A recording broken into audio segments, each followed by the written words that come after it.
All right, it's time for Creative Writing Meeting 4 for the Geekvolution Creative Writing Workshop. I got 4 guys here. All 4 of these guys wrote stories. Captain Logan only read 3 of them.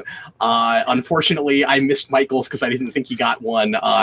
I guess it's not a story, but your next chapter. But I will remedy that soon. We should have, now that we've gotten started, Michael, we should have enough time to get to yours, and I'll let the couple of guys that got to yours talk about your story and your chapter, and I'll get a little bit of headway on my own homework by reading the first couple of pages out loud for you that I've not read yet. Anyway, it's been a while since we've met. We did not get a chance to meet in the month of January. This is technically our January meeting, so we're going to try to meet at the very end of this month, if not the very beginning of the next month. So I'm trying not to shaft you guys on months. But of course, we also have to make sure that enough folks have stories finished and ready and put in. But we didn't meet in December because of my insane rewind project. And we are back now to talk about writing. Guys, I want to, before we get into this, announce something I'm going to ask anybody who is willing to do this to do. You guys are welcome to do this or not. We're going to have a little contest for anybody that wants to jump in and do this. I want to continue to focus on literary writing as much as possible, and some folks are turning in things that are not exactly literary, that we can talk about on their own terms, but that I don't have as much to help and bring to the table on. And I think it would be beneficial to everybody to at least try your hand at literary fiction at least one time. So I'm going to do a contest to try to get everybody to attempt this, and I'm going to ask for a short story by the end of April. And so you'll have a couple of months to work on this, and you can, so the very next time we meet, you'll want to turn in either whatever you're working on, or if you're doing random short stories, you can turn in another short story. But this is basically going to be an assignment that is totally optional. Whoever, so the way we're going to do this is, and I'll tell you what exactly the story is in a minute. It'll be a contest. I'm going to let everybody in the group vote on their favorite. You can't vote for your own. I'm not going to be weighing in on this because I feel like that would be unfair. And the winner of the contest will win some of my favorite books. And I haven't decided what exactly they're going to be yet, but I'm going to send you some books. So that's going to be the contest. So here are the parameters of the contest. It's real simple. I want a 10-page short story, at least 10 pages double-spaced.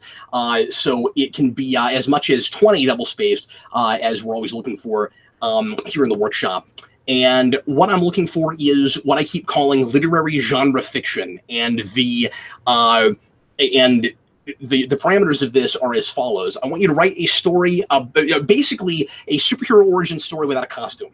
So what I'm looking for is a literary story, meaning, of course, that it's about a singular protagonist who wants something and has an opportunity for change somewhere within the story. And he needs to be a pretty fleshed out character. He needs to be sympathetic. We need to know some things about him. You want to make him 3-dimensional, and again, give him something he wants. He's striving to get it. He's got conflict in his way for getting it, and then he has some kind of an opportunity for change within the story. If it doesn't have those things, it does not count as a literary story. And I want you to write a story about a character, male or female, whatever, any age, who winds up with superpowers, and that is the occasion for stories. So whoever this person is, whatever job you want to give them, whatever hobbies you want to give them, whatever, this person ends up with powers. Try to make it kind of toward the beginning of the story. Don't make the entire thing toward this character getting powers. That needs to be the occasion for story. The inciting incident is somebody gets powers. It can be a conceit. You can explain it. Totally up to you. It can be like the liar thing, where you make a wish on a birthday cake and it doesn't matter how exactly that happens. Or it can be you fell in a vat of acid and you got powers. It can be any way you want to do that. But have the status quo be disrupted by this character getting powers. And we're going to want that for April for anybody who is interested in doing that. Does anybody have any questions about it right now? And I'll do a full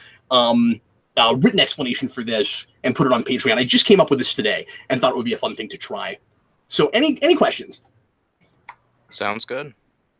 Sounds fun. I agree. Cool, awesome. Well, there you go. That's what we're gonna do for April. Anyway, hi guys, it's good to see you. We're going to go ahead and get into stories here pretty quickly. But as I always like to do at the beginning of this, before we get into stories, is anybody reading anything interesting right now? For Christmas, I got the first 2 books in a series called The Dwarves by Marcus. I don't remember his last name. He's foreign, so the books had to be translated. What's it called? The Dwarves. Okay. It's about a foundling dwarf who lives with humans, and he's always been curious about his own culture, but he knows nothing about it because he's the only dwarf in this human city. So it's basically him trying to find his culture and where he stands with the other dwarves in the world. I like how you're reading a book about dwarves written by a guy named Marcus. Yeah. I'm rereading a book that I like. Cool. What is it? It's Star Wars Part 1 of the Hand of Thrawn duology. Is that the new one? No, this was back in the 90s. Oh, okay. Okay. I've heard of those. I've just not read them. Because that's not Thrawn trilogy. That's later. Oh yeah, Hand of Thrawn duology. So it's the sequel to the original. Oh, cool. See, I didn't even know about Spectre that. of the Okay, Past. cool. Yeah, because I'm reading the first Thrawn book right now. Actually, that's the thing. Oh, yeah. I mentioned that I'm reading right now. Yeah. Well, they both have my favorite character, Mara Jade. Yeah. Oh, yeah. Everybody says she's great. I've now met her in 2 scenes, so I don't have a take on her yet. But No, Heir of she's the pretty Empire awesome. is my second favorite book of all time. So Mhm. I hear that from people a lot, that it's great, and I'm enjoying it immensely so far. But I'm not super far into it. But yeah, I that was requested by one of the requesting patrons, so I got to get that knocked out soon. I read the book that book a couple years ago, and then I read the comic version of it about a year ago, and that was pretty good. Which Eric has, and we've been kicking around reviewing at some point. But I wanted to read the novel first. The novel's better. I mean, Yeah, that's but, pretty I mean, natural. We always say that about novels to any other medium, right? There was an example I had a couple years ago where the movie was better than the I still think the Watchmen movie is better than the book. Wow, that's really interesting. You and about 6% of people, but I know. That I actually haven't read a book in like a year because I hated the last book I read so much. Oh, oh wow. It's an turn you example. off to reading jeez. Yeah. just in general. And it's an example where the movie was better. Oh, And It wasn't Ready Player One, was it? was well, gonna say that too, Twilight. I assume. I didn't read that book. The Yeah, real I also answer, assumed I that. apologize if this offends anybody, but It by Stephen King. It Oh. just turned you off to reading? Well, it was really time consuming and it was really long, and like I already made a sacrifice in my schedule to do it, and then I just got so mad that I didn't want to take that risk again. Wow. Well, I think the first step when you baby step yourself back into reading, Dimitri, would be to read something that is not like longer than my driveway. You know, like Yeah. Green eggs and ham. I would say Yeah. he tries to read Les Mis next. Oh, yeah. I don't put all the War blame and on Stephen Peace. King. It was partially Yes. me. So yeah, like Dimitri, you sat down to read the horror equivalent of War and Peace. I don't know what you expect. No, I've never read that. Eric has only listened to it on tape and loves it, but says that it's so long and meandery, and there's whole sections that you could just skip. So there are from page 1 to page 1,000 or whatever. I think is, you know, that's just me. start on page 1029. Yeah, the first 1,000 pages just kind of drag, but then it picks up. Yeah, the movie is 1,000 times better. If anyone was curious about that, or It's a good film. It is not scary. I totally agree with Eric on that. the book is extremely not scary. But that's just So my you're saying it's opinion. just faithful to the source material? So I've never read Stephen King, but I've heard good things about him. It's just horror isn't really one of my favorite things. Well, Stephen King it has some great novels that don't fall squarely into the horror category, and that aren't, and some things that I wouldn't categorize that way at all. I love The Running Man a lot. It is the antithesis to what Dimitri's talking about.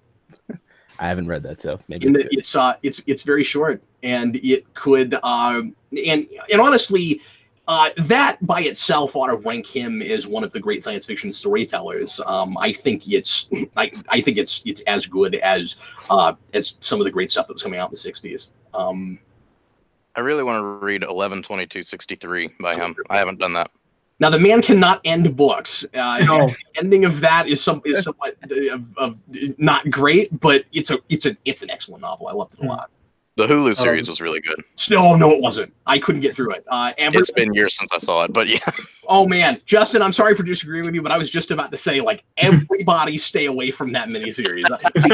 See, the problem with the Hulu miniseries is that it knows that Stephen King is a horror guy, and it knows some things about that book, but it doesn't seem to have sat down and read the book because it's not a horror novel. But Fair enough. Squarely like an 80s Stephen King horror movie, and that's a love story. Like, they didn't handle that right. They tried to make it a suspense thing, and there are suspenseful moments, and there's some a really dark, scary stuff in that book, but like it really loses the charm of that book and the sense of wonder about. And this is my favorite thing about the book, about going back in time from our present day sensibilities and really appreciating all of the things about the 50s that you and I will never understand because we couldn't have been there. And just all of the, like, that is a really good go-to example for how to do details and not make them extraneous and be visceral and get us in the moment and in the mind of a character. The way he describes how much better food tastes in the 50s is a thing that will always stick with me. It's wonderful. That is also the book that got me a quote that I use all the time, which is that I never know what I think about anything until I've written about it. Stephen King was really reaching into my head when he said them. And of course, like 1/3 of his protagonists are English teachers and writers. I mean, write what you know, right? Yeah.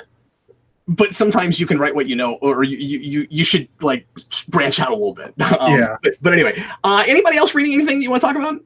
I'm still about halfway through Labyrinth of Evil, which is a Star Wars.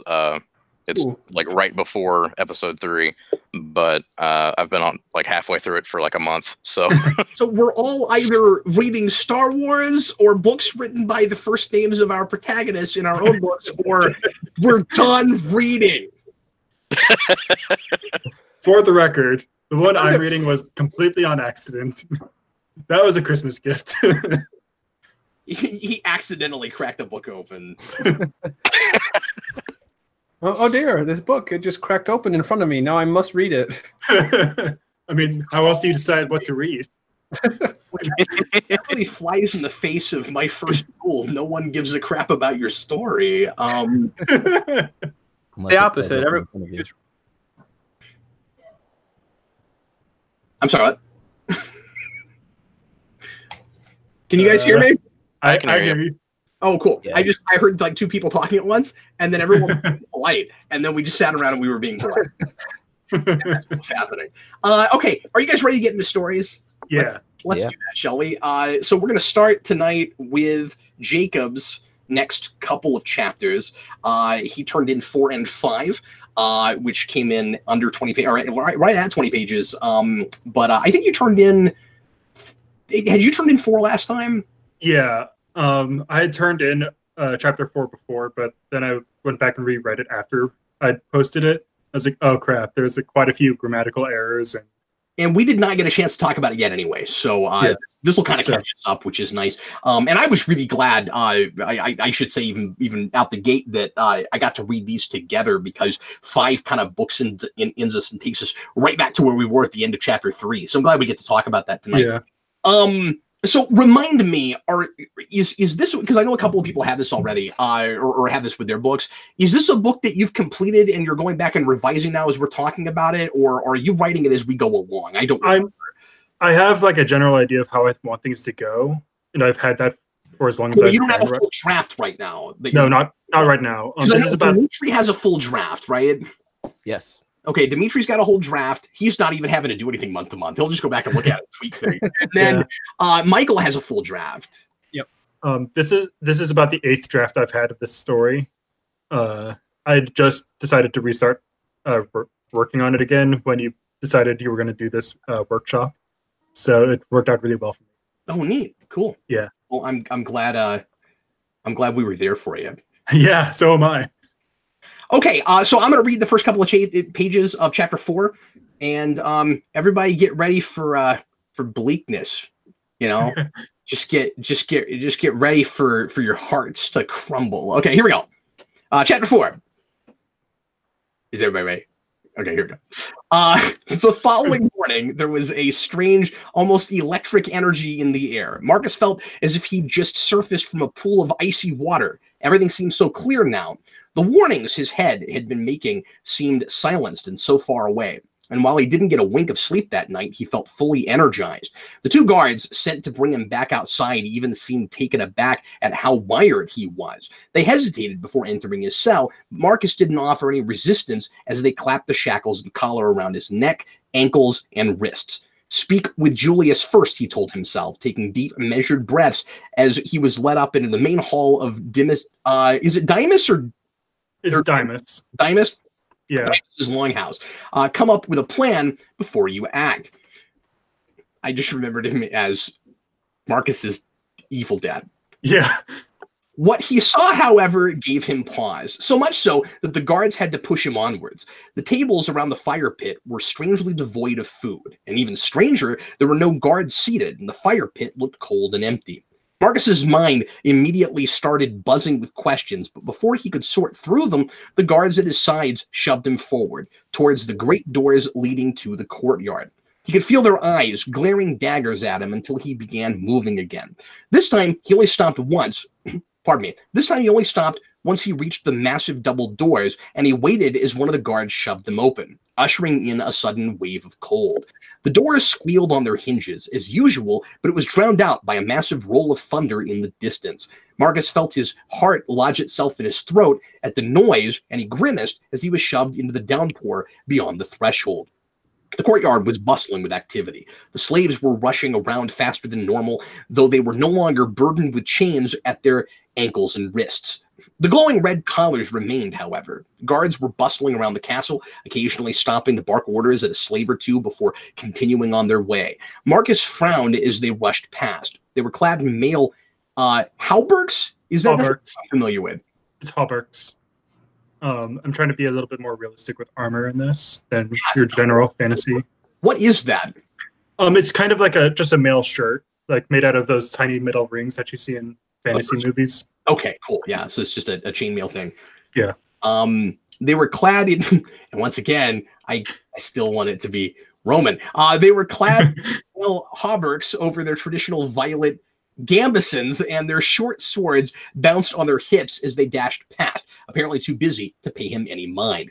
The rain had let up, though the dark clouds still swirled in an endless loop overhead, and the occasional crash of thunder broke an uneasy silence that hung over the courtyard. Lightning flashed in the distance, jarring Marcus back into motion. He stepped into the mud, cutting across the courtyard as slowly as he could, not because he was afraid of tripping or sliding, but because it was one small form of rebellion he could offer on his own, as ineffectual as it might be. Marcus cast his eyes about, scanning the grounds for either Julius or Gaius, pausing occasionally so the slave or a guard could rush by. The slaves paid him little mind, some spitting at him, others completely ignoring him, and the guards simply glared at him in silence before rushing away.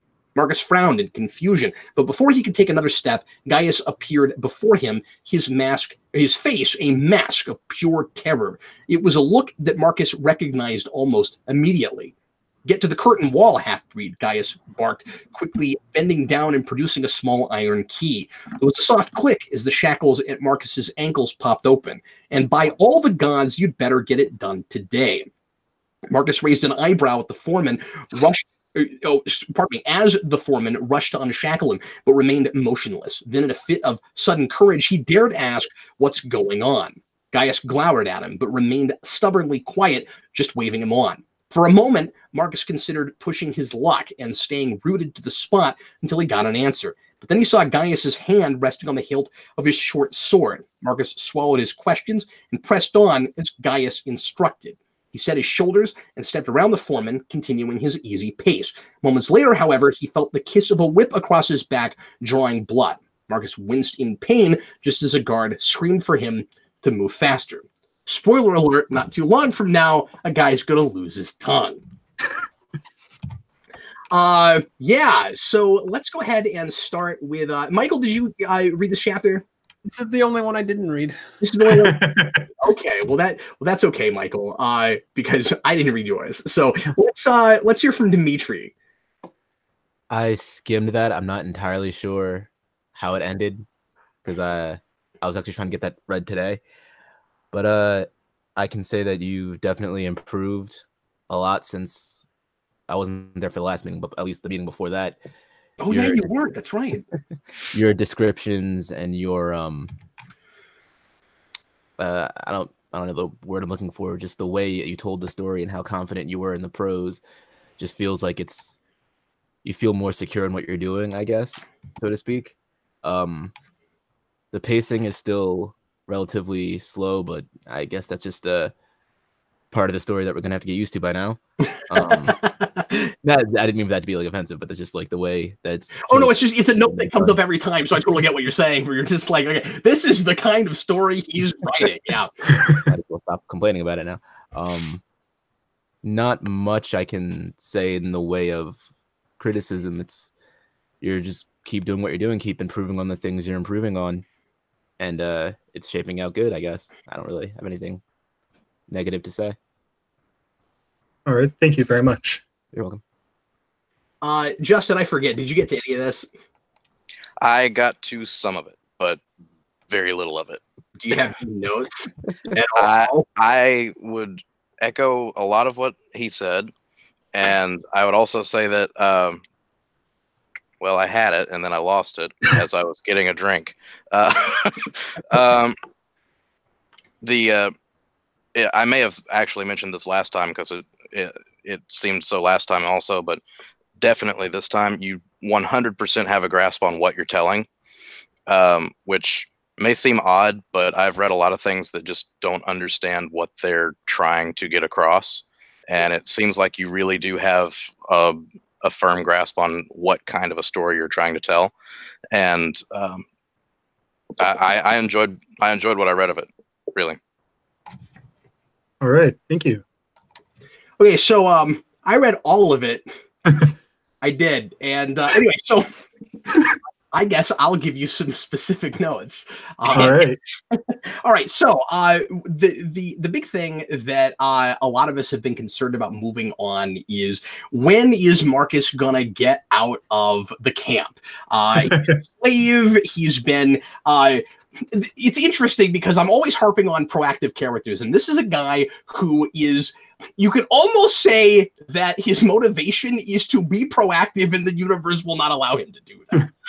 That's kind of how it feels right now. We're like, oh, he's trying. He's making plans. He's going to do a rebellion, and he's going to get all the other slaves together with him. And even though there's insurmountable odds, and now he knows that his dad, who no one's seen in 20 years, shows up and is the guy who runs the place and is against him. And regardless of all of these scary revelations, he's going to go through with all this. And then here it just becomes impossible. And please don't be offended when I say this, but I found myself, as I was reading this, thinking, this is why, this is the reason that fantasy books always come in threes. Because I'm thinking, now I don't know where he's going, and don't be too influenced by this. You clearly have plans, and this does read real confident. It's got a sense of direction. You've got forethought, and the way you're introducing new characters really tells me that. I'll talk about that in a minute, but I found myself at the end of this going, okay, so this is not the book where he gets out of the camp.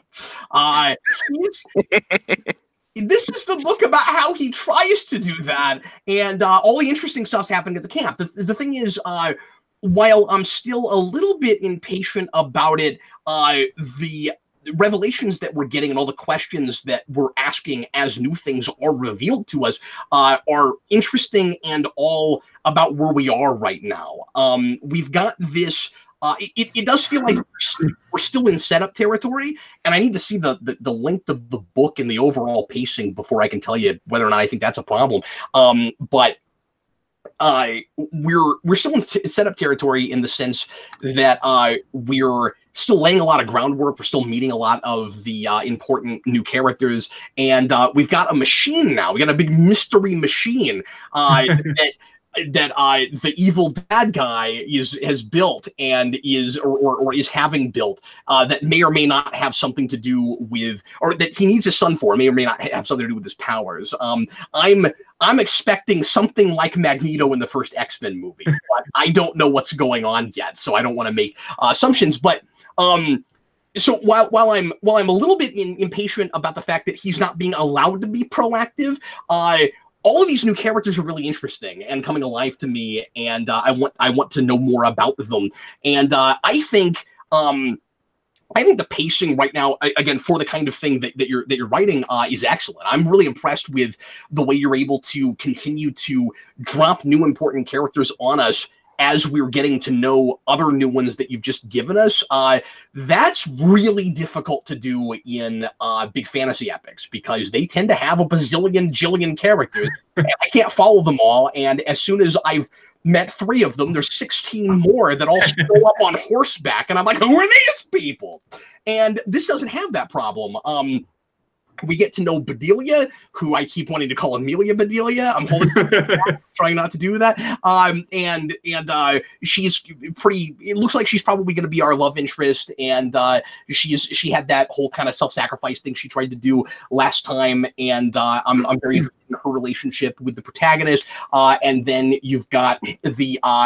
And then you got the evil dad, who's mysterious and interesting. And then you now have the stranger, who's this guy who shows up on horseback and he's wearing a mask. I don't know anything about him. And I'm picturing medieval Spawn when he's talking. But it's very involved, and I'm able to keep up with all of it. Part of the reason, besides the fact that you guys have not all read all of these chapters, that I'm doing so much. That I'm telling you so much about what happened in this while I'm giving some critique is because I want to drive home the fact that it's all in my head and it's memorable and I know what's going on, and that should tell you something about the quality of what you're working on right now, Jay. But it's really good. So the thing I'm concerned about, it's not just when the heck is he going to get out of the camp.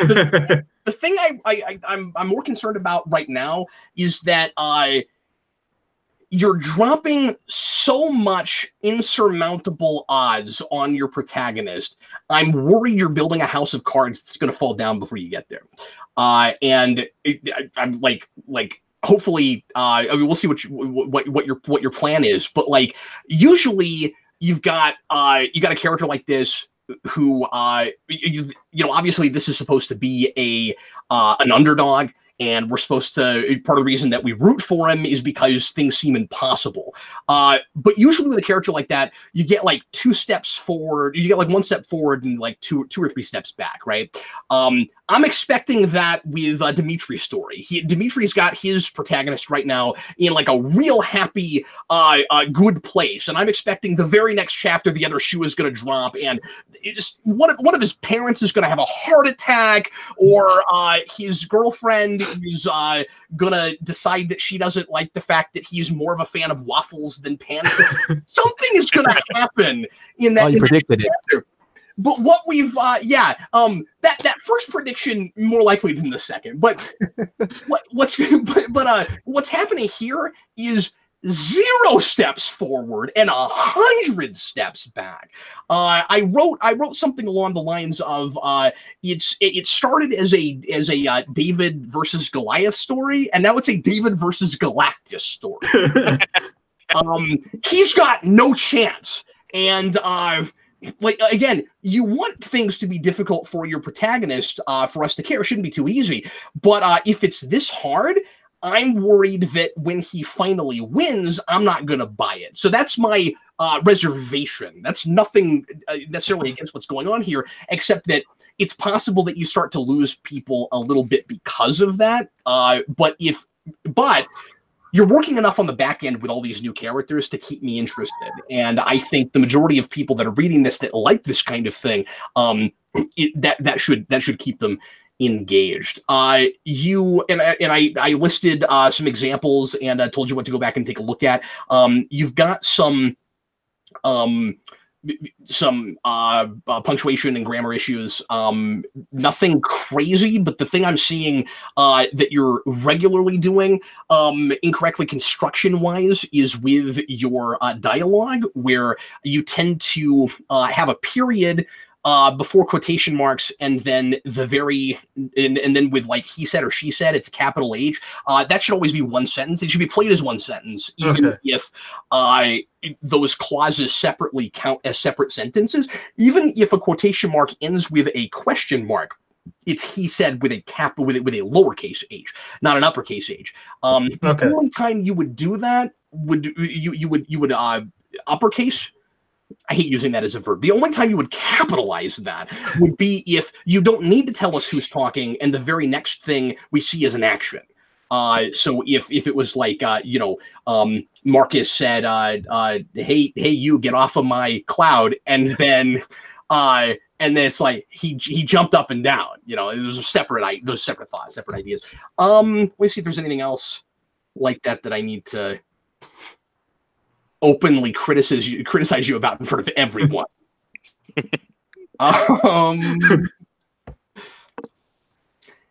And I've said this before, but I want to once again throw out this suggestion to everybody. Read your stuff aloud sometimes. It helps a lot. See if your language sounds natural. You have some inconsistencies in comma usage, so just go back and check that. I gave you some notes about that.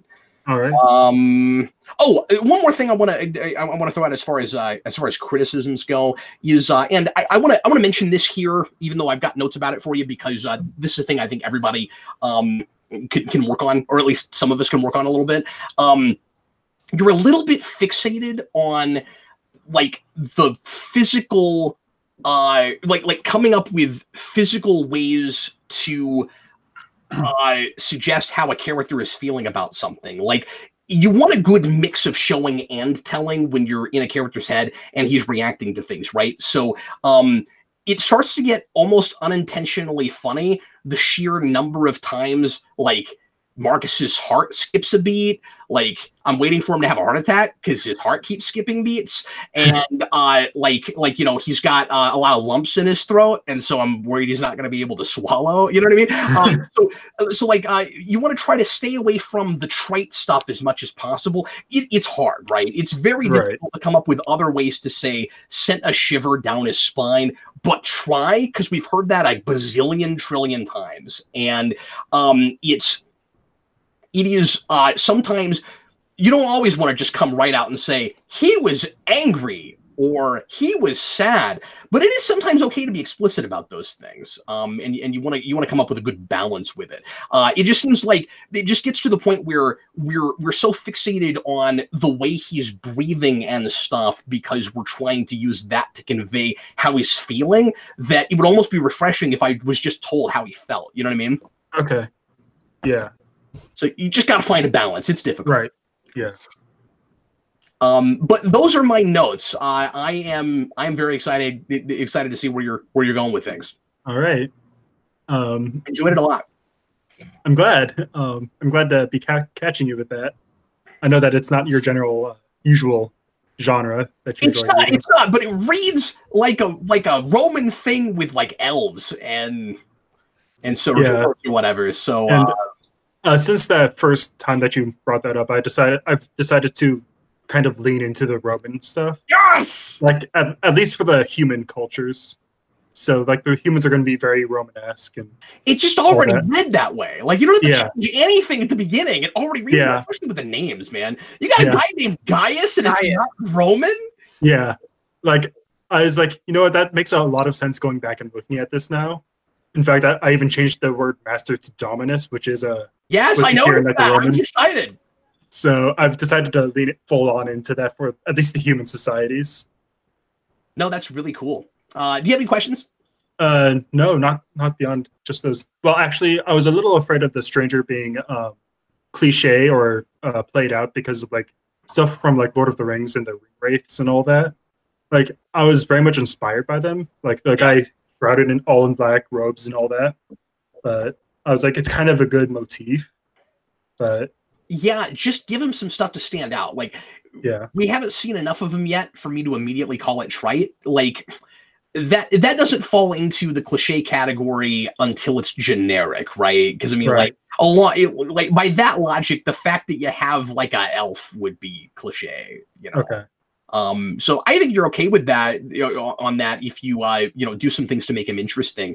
Either, and I don't mean that he necessarily has to be a completely fleshed out character. I don't know what you're doing with him. I don't know if I don't know if that's a guy that just takes orders from someone, or if he has his own agenda. I don't know anything about him yet. Okay. But like, do some stuff to make him stand out, and yeah, visually too, if possible. All right. Maybe he's got cool superpowers. I don't know what he does. But you Okay. got a world where anything's possible. So Yeah. Well, thank you very much. I really appreciate all this. awesome, cool. If you have any other questions that you think of, let me know later on. And let's go ahead and move on now to Justin, to Baghead. Oh boy. So Justin, I want to before we get started with your story, Mm-hmm. I want to just have all the cards on the table here, and Right. say that I will be referring to your story as a story, Yeah. and I hope that doesn't hurt your feelings. But I try to keep it real here on the Creative Writing Workshop. This absolutely has the makings for a story, but it is not, as it stands, a story. It is something. It is not a story. I will refer to it as the strange nightmare that I had while I was awake and typing. I really didn't understand what I was reading when I went through it. Those are fun. It took me a couple of reads, and I still don't completely know what's going on, but I've got a little bit more of a sense of it, maybe. I'm hoping I understand what happens by the time that you read it aloud. That's what I'm hoping for. I want you guys to just bombard him with logical questions, okay? Okay. Please do. Make it so hard for him to, where you just get Justin in a place where he is forced to just go, okay, I don't know. But I suspect he does. I suspect he has some ideas about what this is, and that he's played. Missed the mark. No, I'm not saying you didn't. I'm saying that I critique stories better than I critique this. I'm sorry. I'm not trying to make fun of you. I'm really not. I'm just saying that. Oh no, you're fine. Just up front, I'm just saying that this is not really a story. And I am looking for stories in the workshop, but and you have a tendency to go more of a poetry direction. And I think, and I'll talk about it, but I do think that there's some real fleshing out, turning this into a story that could be happening. Okay. I really think that. I'm not just saying that. All right, is everybody ready? Here we go. I'm going to read the whole thing because it's only 2 pages, and I want to. This is called Balloon Salesman's Tales. May I make the suggestion right up front? I promise I'm not going to critique this as I go along. This is not going to be Balloon Salesman's Tales page by page, but can I make the suggestion that it might be it might be cool to have a more truncated title and just call it the Balloonman's Tales? I think I think Balloonman sounds cool. Yeah, that's a good idea. Might consider that. This is a suggestion. It's just a suggestion. Okay, here we go. Bobby ran and Bobby hid. I got to get in like a groove with this. And dearest Bobby liked to fib. His sister came, slipped, slid. Now Bobby's running to her again. Bobby, I broke my foot, she yelped. Bobby replied, here, hold my belt. So he took off the belt and handed it to Janet when all of a sudden he said to Janet, bite it. But Bobby, why ever would I do it? So you don't wake nobody when I try to fix it. So she bit down hard onto the belt of leather, but then she saw a butcher knife coming down straight toward her. Bobby, no, don't you even try. But Bobby couldn't be swayed by little Janet's cries. Off flew her head, and there fell off a limb. He threw her in the bushes, saying she'll never complain again. So off old Bobby walked, and oh, how Bobby talked. He lived in deep old Bammy, and he learned from Pastor Squawk. Oh, mama, don't you see? She played outside the fence. Oh, how I tried to warn her, but she said I made no sense. The wolves came round and growling, and oh, they munched and crunched, and my tears just started howling, and I ran for I became lunch. Oh my, oh me, oh Lord above the trees, how ever could this be? Take us, son, said Papa, and let's see. Mister, my brother is cowering from fear, sir, and also, most of your rhymes don't rhyme. Do you think you could tell us a different story? This little girl didn't look anything like Janet. I suppose I got caught up in myself. I nodded. But they did too rhyme. There once was a little boy named Bobby, and his soda stayed in his bottle. He laughed and played and ran all day, and no, he didn't dwaddle. I'm sorry, dawdle. Eric, stop sending me messages, dude. I'm trying to read this. I'm never doing this on my phone again, you guys.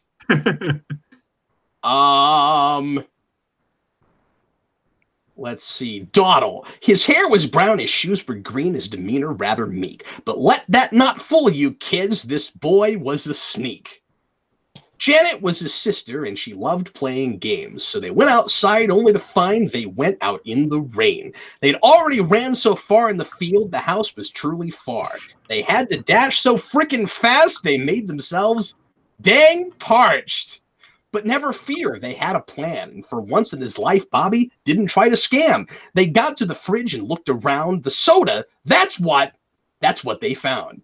They clinked their bottles for fortuitous luck. Cheers, they cried and didn't look. The bottle tops, those plastic screw-ons, had rolled around to the wrong person. Egad, screamed the Sprite, not a bit elated. My top's been switched. I need sedated. Put me in the trash. My life is through. Recycle me into a friggin' shoe. Shit, screamed the Fanta, horribly disturbed. Okay, I have to stop for a moment. Just to say, never did I think those words in that succession would come out of my mouth. So, out of curiosity, what are you on, and where can I get it? No. I think he just went. That's what about. I think he just put as many weird words and was like, "I'm going to get Captain Logan to read all of these in succession." Like, I don't think I've ever seen anybody drink like Sprite and Fanta simultaneously. That must be what he was doing while he was. What was he on? I think just Fanta. Oh my god! All right. Here's where I'm going to continue. Here we go. Shit! Screamed the Fanta, horribly disturbed. My life's in ruin now. I've nowhere left to turn. But those little bottles didn't see. The true answer was simply to make a new family. Once they got through introductions, I bet this family functions. You think I like sitting on top of you, you lousy quagmire, fucking liquefied fancy face?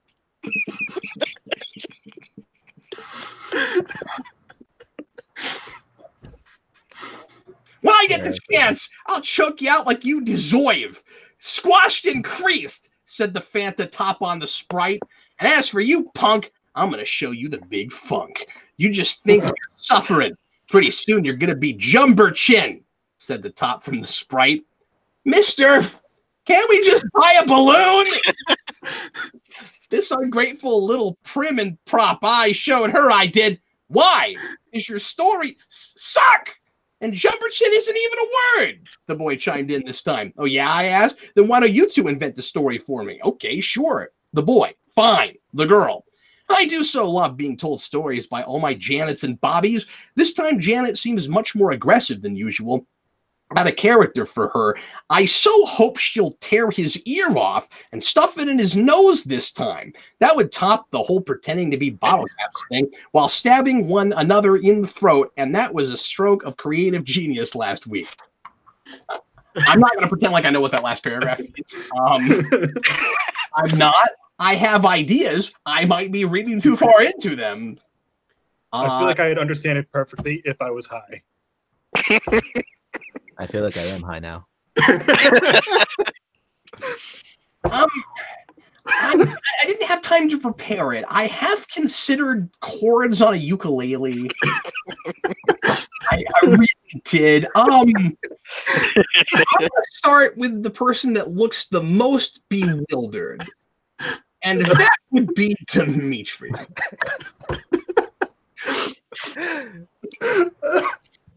I didn't read it beforehand. Well, you just heard it, buddy. You heard the whole thing. So like for the Jump first shit and all.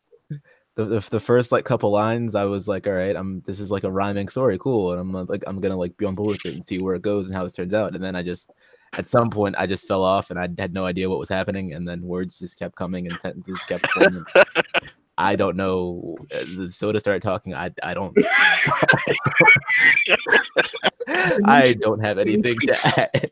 Now here's the thing. That's not that weird, okay? Because I just wrote a novel where soda talks, okay? So the soda talking thing is not that weird. It's the bottle caps on top of them speaking to them and angry that they're in the wrong place. That's the weird part. That's it. That's the only thing that's weird about this. No, it makes sense up until that point, and then it just. Oh jeez. So Dimitri, so you're kind of confused and not sure what to do with this. I don't have any thought to offer. I don't know what I could say that would be beneficial. Okay, but we can all agree it's not a story, right? Right. Yeah. When I first saw Tales as in plural, I thought this was going to be a collection of short stories. Yeah, vignettes. Collection of things. Like like we'd be reading the first one, but it's an ongoing book. Like he's going to stories. Like a collection of novellas or something like that. But I guess not. Nope. I have to say, if this is you sober, I kind of want to see you drunk. Hmm. I'm not reading that out loud, though. No, I'm kidding. Okay, let's hear from Michael. So, two things to start it off. Yes, sir. One, I read it the first time, and I was like, oh, this is kind of like a Mad Hatter kind of Alice in Wonderland, weird little rhyming. Yeah. And then the second time after I read it, I was like, no, I have to read it in my Joker voice. I read the whole thing as Joker, and it was incredible. You have a Joker voice? Of course I have a Joker voice. That's how I read things. How loud? Yes, and just reading it with that voice, it was incredible. So I agree this isn't really much of a story. I really do think it's in the same vein as the Lewis Carroll kind of like, here's a weird story with a weird rhyme. It doesn't really make sense. I like the conceit that like we're gonna rhyme here and there, but you're like stretching some of your rhymes. So that was fun. I think it's a jaunty little short story. Well, I don't want to say story, a jaunty little short something. And it's creative because like I would have like I had to read it twice to realize, oh, it's the bottle caps that are like mad. I needed to read it twice to get that too, yeah. So it's a cool little thing, and it's got some creative ideas. By God, I hope you know what you're doing with this because I don't know where this is going. It's twisted storybook fiction. Yes, in my mind. Yeah. It's kind of it's got a lot in common with like fairy tales. Yeah, it's got like that dark twist, like you were saying. Yeah. Michael, do you have any theories as to what the Balloon Man is doing? See, I take it in a very creepy nature. Same here. I think like he's got something wrong with him, so he sees all little boys and little girls. They're all just Janets and Bobbies to him. That's why they are all called Janet and Bobby. And something bad happens to each one of them. And like in his mind, he keeps track of these bad stories, and he's trying to make like a cohesive narrative out of it. But his mind is so jumbled that it just turns into a mess. Or like maybe he's trying to come up with like the perfect story and he never quite gets it right. Is he trying to impress the children before he does something to them? Because I think he's like kidnapping them and murdering them. That's my point. That like he tries to impress them, and like either the story doesn't work for them or it just doesn't grab them. It doesn't make sense, and then he kills them somehow or whatever, or sets them up in a bad situation where they end up dead. Yeah, in like a real horrible, grotesque way. Yeah, Yeah. exactly. And I think there are. I have to read it maybe a third time, but I think I just did, okay, and I think there are two sets of Bobbies and Janets. Like there's a Bobby and Janet at the beginning of the story, and that's the one that dies with like the knife, and then there's another set of Bobby and Janets that are complaining about his story. yeah, I agree. Well, so you're saying that the Bobby and Janet that we get at the okay, but You're right. But it can't be the kids he's talking to, right? Right. Because he's like, that little girl doesn't look anything like Janet. Like that's the only clue that we get that it's not the same kids. Yes.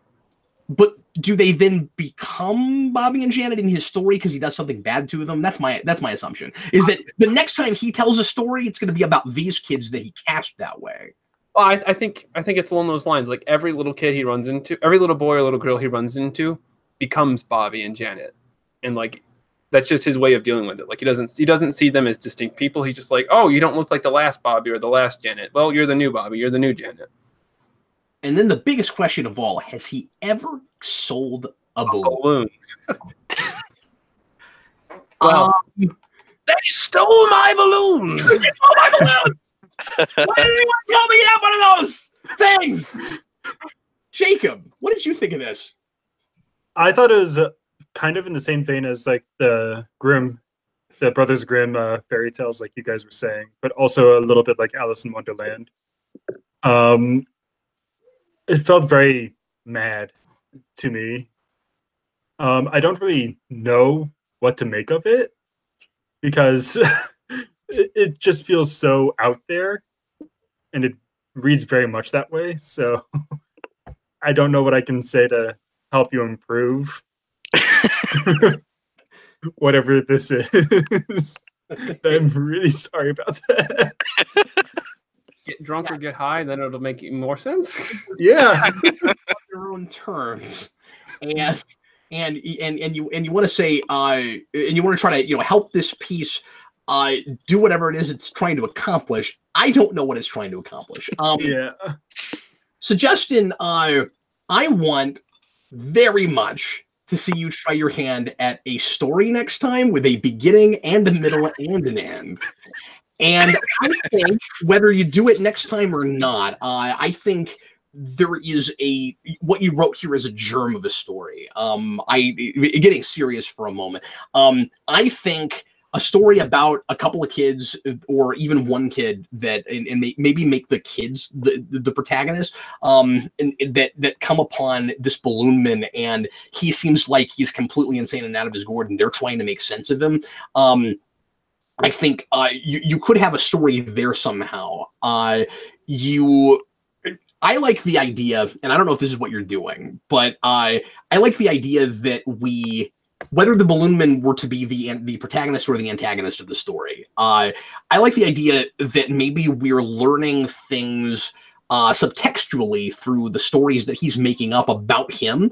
I kept trying to glean clues from the rhymes he was making up about his own personal life and his background and things. And I kept comparing the first one and the second one and looking for similarities and differences. And, it felt a little bit like the Dark Knight Joker, do you want to know how I got these scars thing, where he's got a couple of paralleling stories that he's making up, and there are maybe some patterns that they have in common, but he's like trying to throw you off some kind of a track. But if you're paying attention, you actually might learn something. I also desperately wanted a third one, not because I needed to keep rhyming like this all day, but because these things tend to work best in threes. Like, I was looking for patterns between the two, but two does not a pattern make. And if there was a third one, it might be like a third paralleling story. If you're trying to tell us anything about the speaker through them, it might be a little bit easier to pick up on some of those details. I can't say it's not entertaining, but it really does read like a bunch of random stuff that you came up with that you threw down on a piece of paper. And like that last paragraph, I felt like I was supposed to get something from it where it's not just that. And that was supposed to be some kind of like an O. Henry twist ending. And I didn't completely pick up on I don't want to say completely. I really don't know what I'm supposed to get from that. Michael, you look like you want to say something. I say like I know I'm harping on like a Joker thing, but like it felt very much like there's in Grant Morrison's Batman R.I.P. Yeah, there's that one section where like they do a story and it's all about how like the Joker's kind of reinventing himself, and it's got like it's a prose story and it's all kind of like it's crazy. It doesn't make it's all like up in the air kind of a little bit, but that was the feeling I got from it, that we are like getting like a discombobulated kind of like explanation about this person, and the stories, like you were saying, Captain, are just like a good way to get bits and pieces about who this Balloon Man is. And I almost feel like this is like a chapter in another story that's about like this crazy person, and this is like seeing what this crazy person's mind is like, and then you'd go back to the real protagonist and be like, okay, so this is what they're this is the person they're up against, kind of thing. Yeah, you can definitely turn this into a real narrative piece, but it's got to be grounded, and you've got to have an Eisen. So the story itself has to be more sober than the Balloon Man is. And the problem with this piece is the story itself is as messed up as he is. Mm-hmm. And so I don't have anything to latch on to.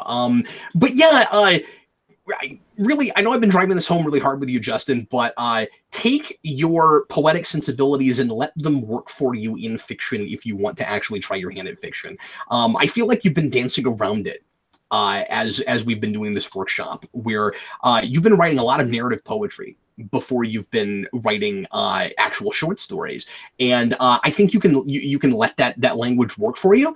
But I think the actual, like, generally speaking, because I don't want to tell anybody how to come up with their own personal tone, but I think generally speaking, if you want to write again, this is only if you want to really write a literary piece. If you want to try your hand at a literary piece, I would suggest trying to develop a more sober, straightforward, easy to understand voice for to tell us what's actually going on in the story, right? And then use those poetic sensibilities for some of the characters you're creating.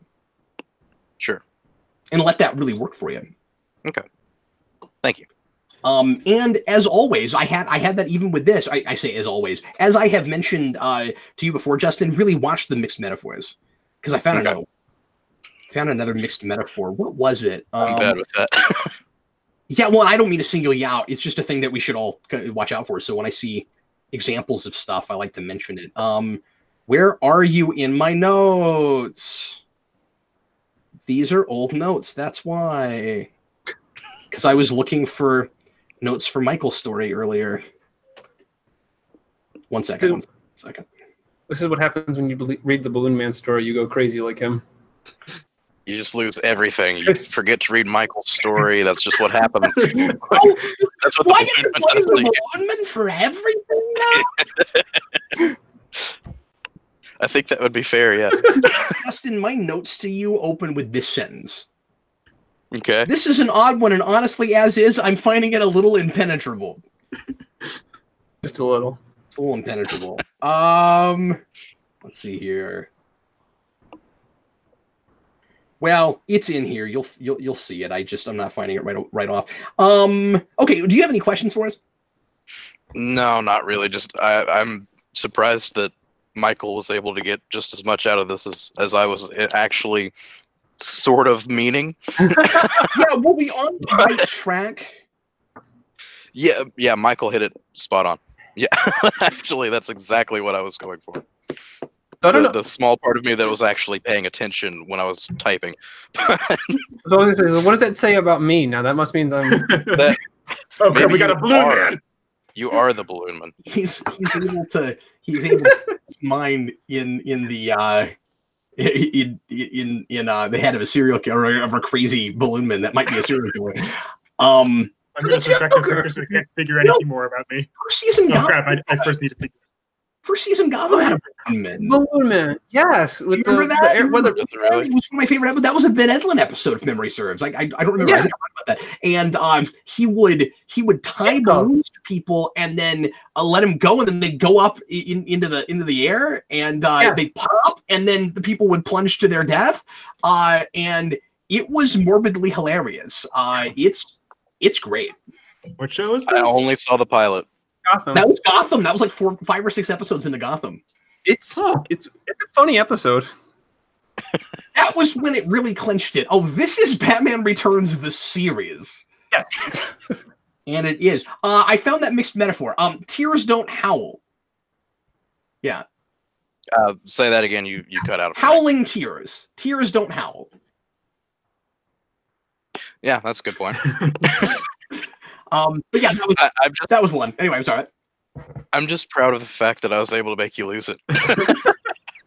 Yeah, I was gonna try to get all the way through it, and then it wasn't even that it crapped me up too much. It was just like I can't not comment on this. I'm not capable. Okay, anything else anybody wants to say about the Balloon Man? You got Okay. something here? Yeah, no, you definitely have something here. And I know I've been very critical, but I think there's really cool stuff you can do with this character. Okay. I think you invented a character you should do some stuff with, and I think you should keep rhyming. I don't think the whole story should rhyme, and I think you should be careful because too much of that is going to drive us all insane. But Okay. This is actually with the last two that I wrote for this yeah, creative writing thing. This is part of that. So yes, this was like just a piece. okay, cool.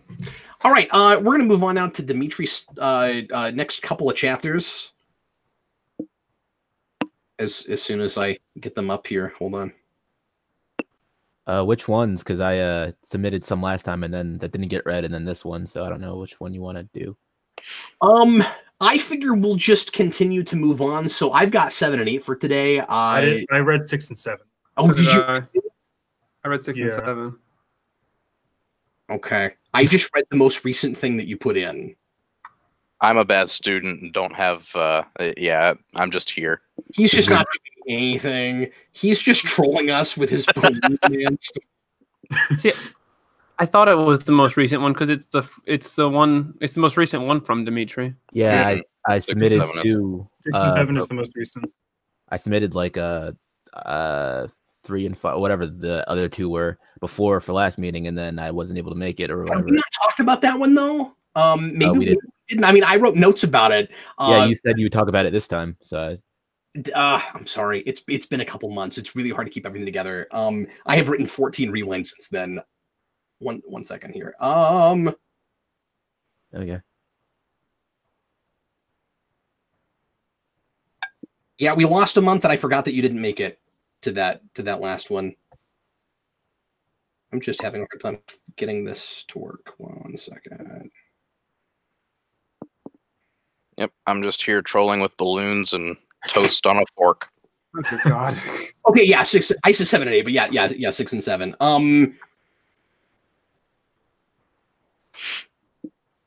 Well, like I said, that's what I've got notes on for today.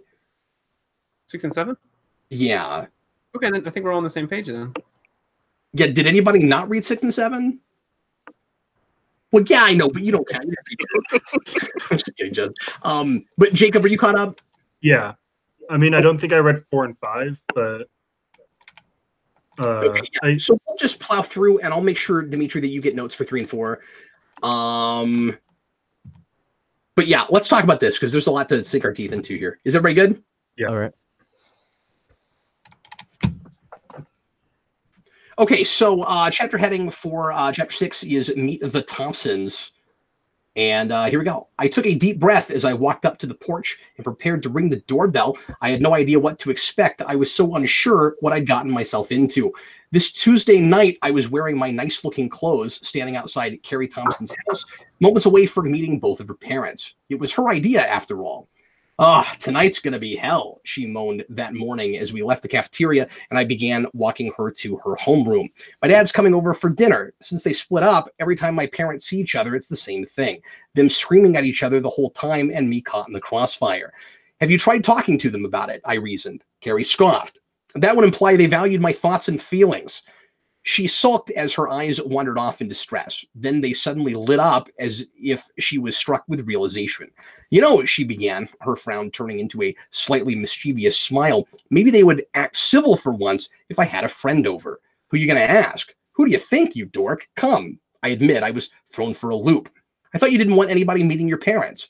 That's for everyone else, she said with an honest hesitation. All my judgmental classmates I can't trust. I'm different, I uttered without forethought. Of course, she answered, as if confused by my questioning it. You're the best friend I have here. I shrugged and accepted my fate. Surely she was exaggerating about her parents' behavior. How bad could it be? Sure, I complied. Why not? Great, she replied cheerfully. Dinner's around 6:30-ish. I'll text you the address. See you then, Superboy. And with that, she disappeared into her classroom. Flash forward to later that evening again, and there I stood. From the outside, Carrie's house was small, but still nice looking and in the middle of a relatively good neighborhood. I'd parked the newly fixed Richie-mobile along the street. Within seconds of me ringing the doorbell, I heard Carrie's distant voice. The door's unlocked, she called from inside the house. You can come in.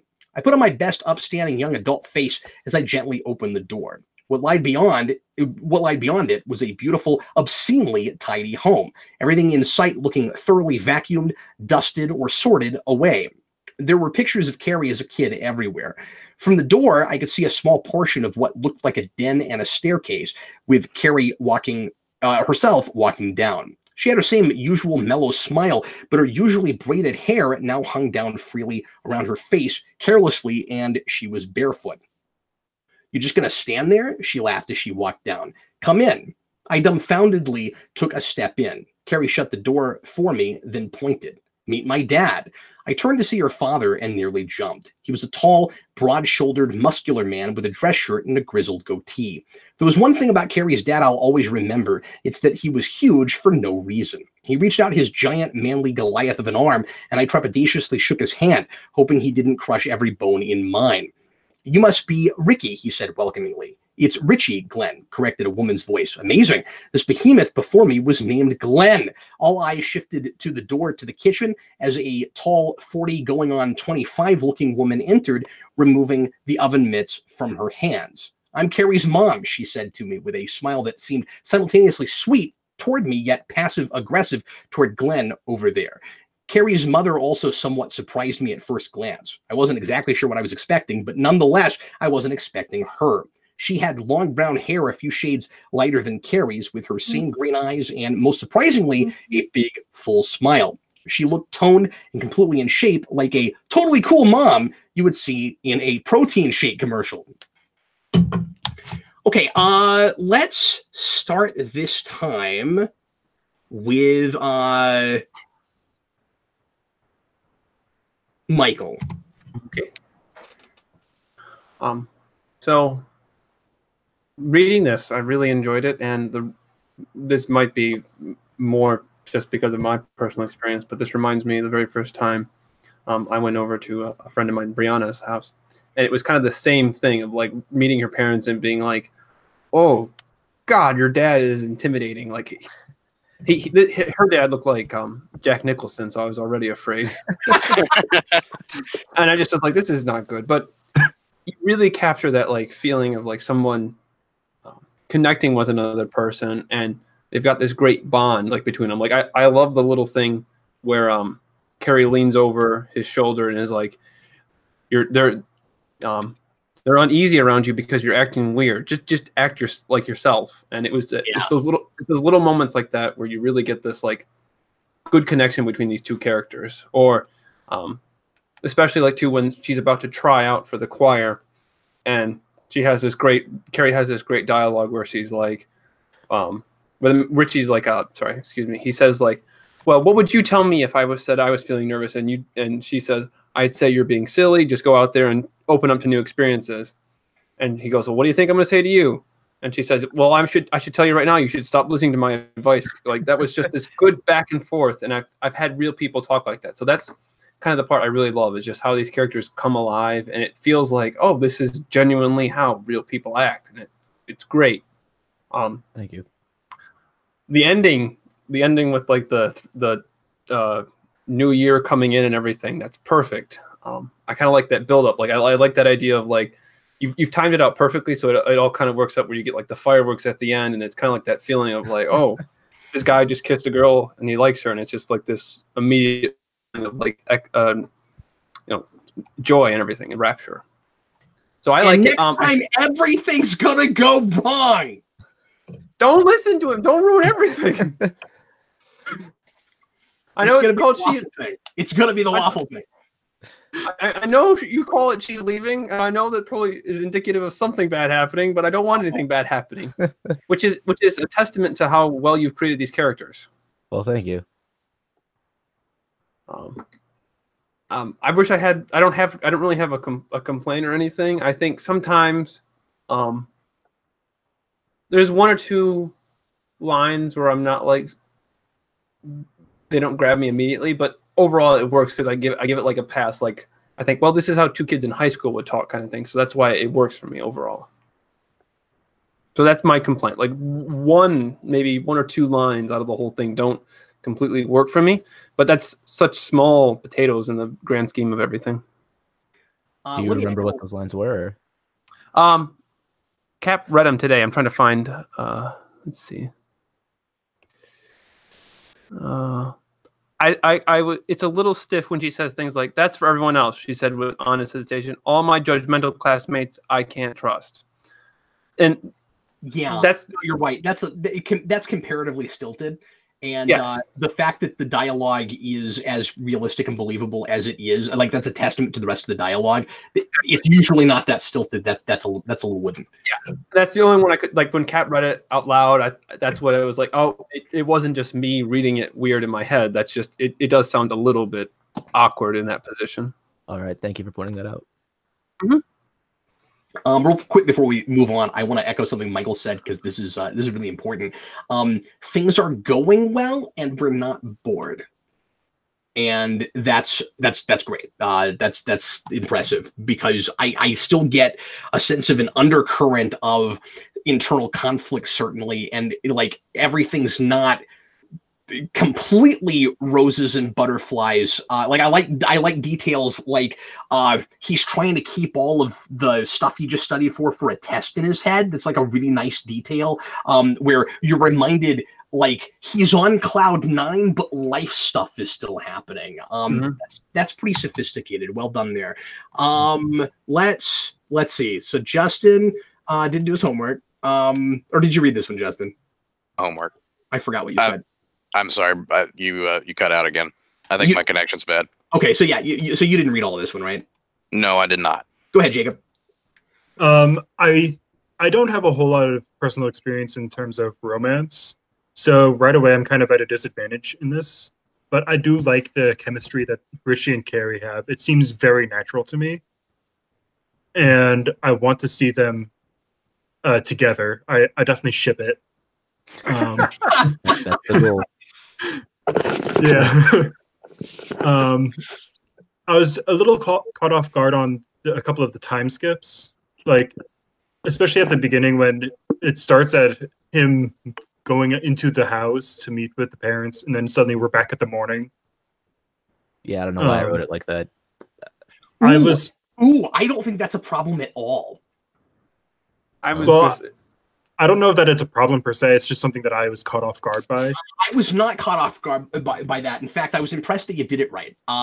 That's not an important scene to get in scene, but it's the kind of thing that naturally A, you would flash back to in the moment and be thinking about, and B, it's exposition we need to get somehow. That is how in prose you do the in-scene flashback. And you handled it masterfully. I mean, what you want to do is keep us in scene so that the narrative continues to move forward, but it's okay to interrupt the narrative with I don't even want to say it's not a flashback, with an in-scene memory where we are seeing it from his perspective as he's remembering it, but you have that link to the present that doesn't go away, and you get in and get out real quick. If you'd done it linearly, we would have had to do I wrote about this. If we did it linearly, you'd need a whole section that is not appropriate to dramatize. There's not enough going on there that you'd have a whole scene about it. So no, I wasn't lost on that at all. I think that was exactly the way to do that. Well, Thank you. I think I was mostly just thrown off because I've never seen that in any of the books I've read. But That is bear in a mind, real standard literary fiction kind of thing to do. Okay. And I was happy to see it because I have talked about that a little bit. And yeah, if you've not read much that does that, that is the way to do that. okay. I was gonna say, and I don't mean this is nothing against you. I've been watching a video game series, and they try to do the cuts, and it was so bad that when I read your story, I was like, oh, this is buttery smooth. Like That's how you do. Yeah. Yeah, exactly. Well, you guys have probably heard me 1,000 times complain about unnecessary flashbacks and unnecessary nonlinear. And nonlinear is fine if you've got a reason for it and it's truly nonlinear. What you don't want to do is interrupt the story to suddenly tell some other story. Yeah.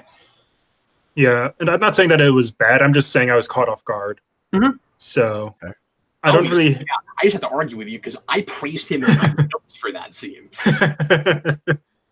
Yeah, I don't really have any criticisms either. I'm very much with this couple, and I'm happy to see them together. I'm glad to hear that. Thank you. So let me. I'm sorry. Does somebody want to say something? Go ahead. So I want to apologize once again for the fact that we have not talked about 3 and 4 yet. I forgot about that. We skipped it. I'm sorry. That is on me. From everything we've all read so far, this is definitely the pinnacle so far. I'm very impressed with a lot of what's here, and it's dense. And I have a lot of notes, and I wrote them all linearly because I had a lot to say. So take a look at that later. I'll send it to you. I mean, you guys all get notes, but this time he got linear notes because I had a lot of stuff to write down. So let me echo everybody that said this is a really natural couple. I believe these are real people.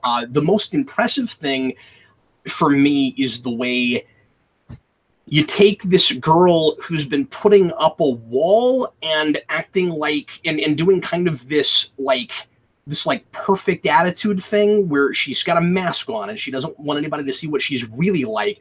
And then we see her vulnerabilities. And you have very specific examples of her vulnerabilities, particularly the thing about her wanting to try out for choir but being too afraid to do that. And I was impressed that she didn't suddenly turn into a totally different person. You peeled the veil back, you peeled the curtain back before you just turned her into a different person than the one we had been seeing to try to manufacture those kinds of vulnerabilities. And I was super impressed with that.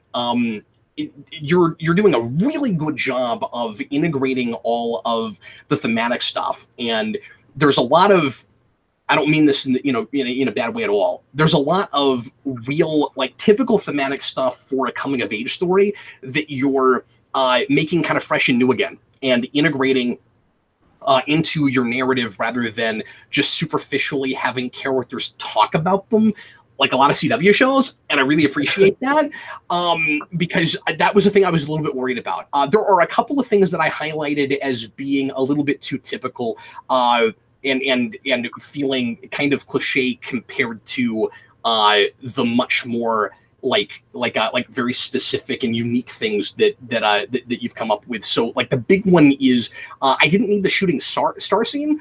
Because everything does that. That felt a little too typical to me. I wouldn't have gone there. I liked everything else about that scene. I loved specific interests. You guys really take Dimitri's cue on this, okay? Job stuff and hobby stuff. Really important to drawing characters. And Dimitri does it effortlessly with every one of his characters. Everybody's got stuff. And it's not just... and they feel complex and well-rounded. Your characters don't just have that one prevailing character trait. You don't have Billy from Power Rangers where he's really smart and he's scared of fish, and that's what we know. It's not like that. I really appreciate it. That's kind of something that I've harped on it with other stories. Yes. For example, Harry Potter. You don't really get into what other characters are interested in, like Ron or Hermione. Yeah, and the important thing is those are details that tell you something else about them, right? It's not Yeah. just because, and I'm going to reference Power Rangers again. I'm in that headspace because I've been doing Morphomania. But the Power Rangers movie tried really hard to like draw those characters more by giving them more interest. But the problem with it was that it was kind of like a D20 roll where it just felt really arbitrary and random. Like, this one's gonna live in a train, and this one's gonna be on the spectrum, and like, some of that ended up being cool and interesting, but it felt random. It didn't feel like it came from the place. It was, we roll the dice, and there you go. Your characters don't feel like that. The coolest idea here that I'm really glad to see you running with, and I want to underline this twice. I was really impressed with this. The idea the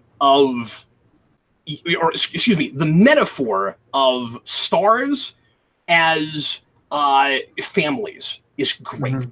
I've never seen that. I like that a lot. The idea that that stars are like families because they're far away and we see them superficially. And if you got up close, you'd see what they really were, big balls of gas. And it doesn't feel like an arbitrary metaphor, because you could also describe dysfunctional families as big balls of gas. Like, I really like that. It's great. And I also really like the parallel you're doing. Like, this is a thing I could write about. So good job, because I mean, like I could sit down and analyze this right now, and that's great. You got this parallel of the way that families want the world to see them versus how they really are, and the way a teenager who's not come into his or her own yet is putting up a mask and wants people to see them as something other than what they are. And aren't families, especially partly because like they have teenagers when they have teenagers, but aren't families like teenagers where they have not, they're always looking for identity, and that's great. So well done, good stuff, really good stuff. I was also really impressed with the end of the last chapter that Michael was talking about with the Times Square stuff. Specifically, well, partly because I didn't think it came off too cheesy. And I don't know how you did that, because if I wrote that, it would have been really freaking cheesy. And I was impressed that it didn't come out off cheesy. Everything about these two chapters is really, really romantic and, like I said, really believable. But the most impressive thing about it, this is going to sound real minor, but it did impress me, was the way you describe. Like, I'm going to get into mechanics now. The way you describe how the automatic camera works, because I didn't even know that was a thing, and I didn't have any trouble whatsoever following it. Like, I knew just what you were talking about, and I had to keep reminding myself that, like, I've never seen this before, but like it became vivid, and it was a really cool detail, and it felt like you were writing from experience, or at least writing from something that you knew enough about, that it felt like you'd been there, even if you haven't been there.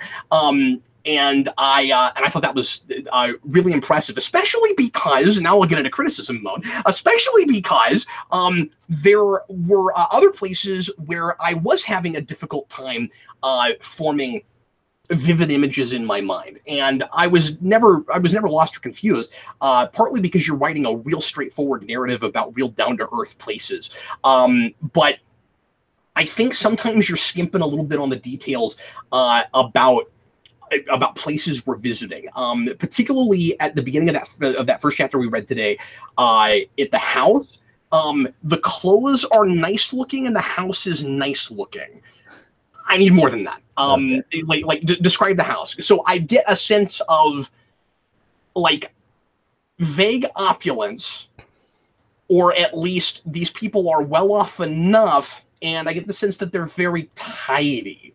But that's about what I've got. And I've got more of a description of the inside of the house than the outside. As always, this is a balancing act. You want to make sure that you're always, as I always harp on, only using details that reveal something. But this would tell us, but knowing a little bit more about what the outside of the house looks like tells us more about her parents and about the kind of life she lives. And also remember that she talks about how from the outside in, they look like the perfect family, but if you spent some time with them, you'd know that they weren't. Try to get some of that in the details somehow. See if you can parallel that with physical ideas in some way, and that's up to you to run with and try to figure out if there's anything you think of. But like I don't really know what kind of a house it is. I don't know how many stories it is. I've got no sense of it, and so that's a thing to run with. Also, still really liking the group of friends, and I'm not losing any of them. And they keep weaving in and out, but I never forget about them. They're always there. I really like, man, you've got such a good sense of banter. Like you got really natural dialogue, but like stuff that just makes me laugh out loud. And I really like that bit. This wasn't really a funny bit, but I like that. This isn't even dialogue, but like just witticisms. Like I like the bit where where the one kid is still calling Carrie the new girl, and he says, "How long does she have to be in this group before she's not the new girl anymore?" Just those kinds of details. They feel like what a person would really say, and your protagonist keeps either thinking and saying what anybody in his situation would think or say, or when he doesn't, it's so unique to him that I'm like, oh, cool, that's so that guy. And like I'm never finding myself going, nobody would think about it like that. And that is wonderful. Yeah, some things look prettier from a distance. It's your best line. That is right now best line of the book. Really? I like, yes. And, I agree too. And kind of the crux of the book right now in my mind. It definitely is. Like it a lot. That could be the tagline at the moment until I've got all of it. Some things look prettier from a distance. It's a really good line. Thank you. I was really worried about that whole that star family metaphor thing because like I wasn't confident in like my wording of it. I wasn't sure if I got like the thought I was trying to express out as cohesively as I could, but from what I can tell, I think I did it. So I'm glad to know that. You got me with it. I was really happy about it. I will once again complain about dialogue tags. There's some unnecessary. I was trying to, which I was looking out for that. I think I missed some. It's funny too because this last chapter there's none, and so it seems like you left something in from the beginning. But no big deal. I mean, you can go back and find those. But yeah. Does anybody else want to mention anything else while I'm looking through notes and seeing if there's anything major I missed? Again, very dense. I know I've been talking a long time, but there's a lot here. I look forward to reading the notes. I don't think I read all of them out loud. I was going to say,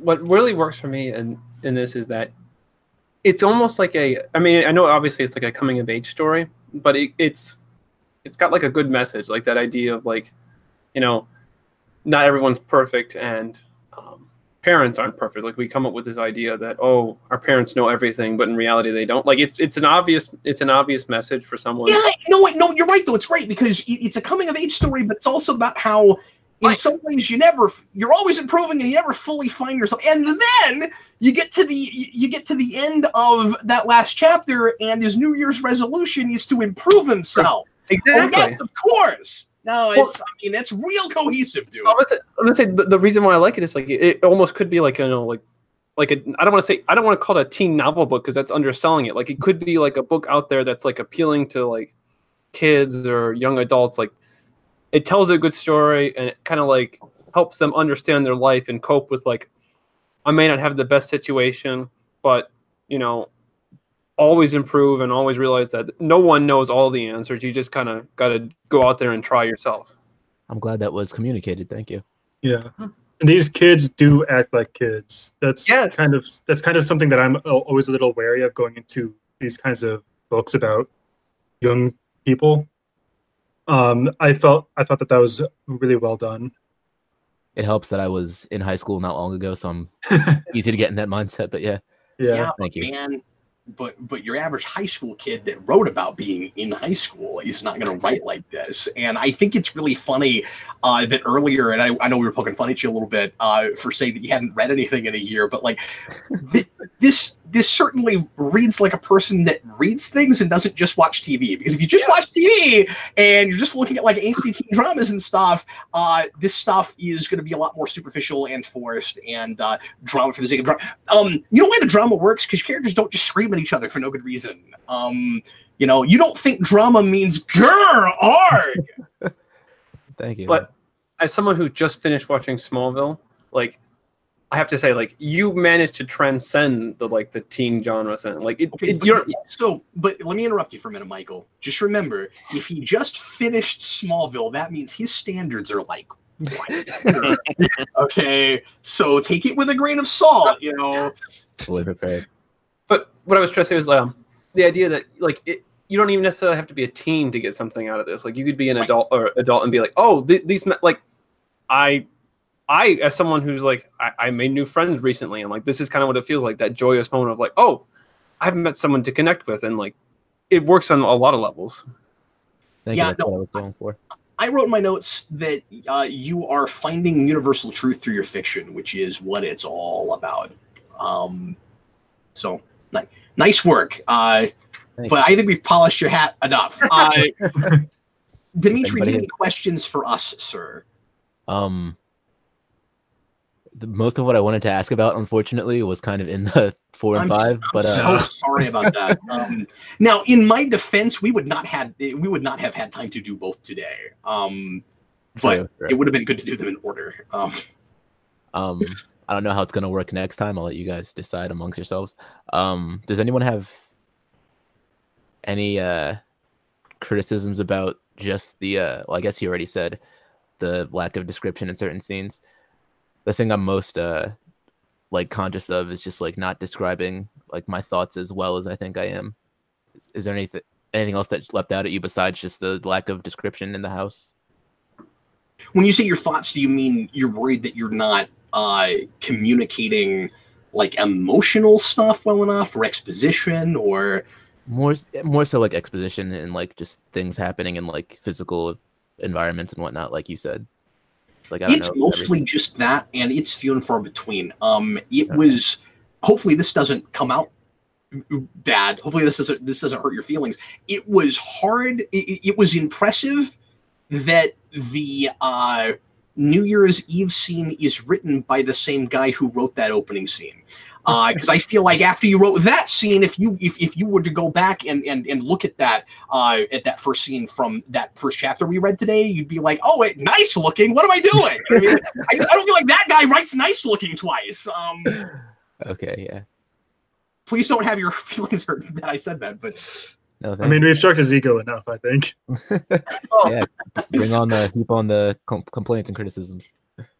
I know sometimes I tend to fill in the gaps in stories with things from my own head, and I know I was doing that a little bit towards the beginning, because a little bit in the scene where she's auditioning for the choir, like I was picturing locations from my life, and I think sometimes it's easy for me to lose sight of the fact that those details aren't in there, and I'm filling that in myself. So yeah, I totally agree with that when I read stuff.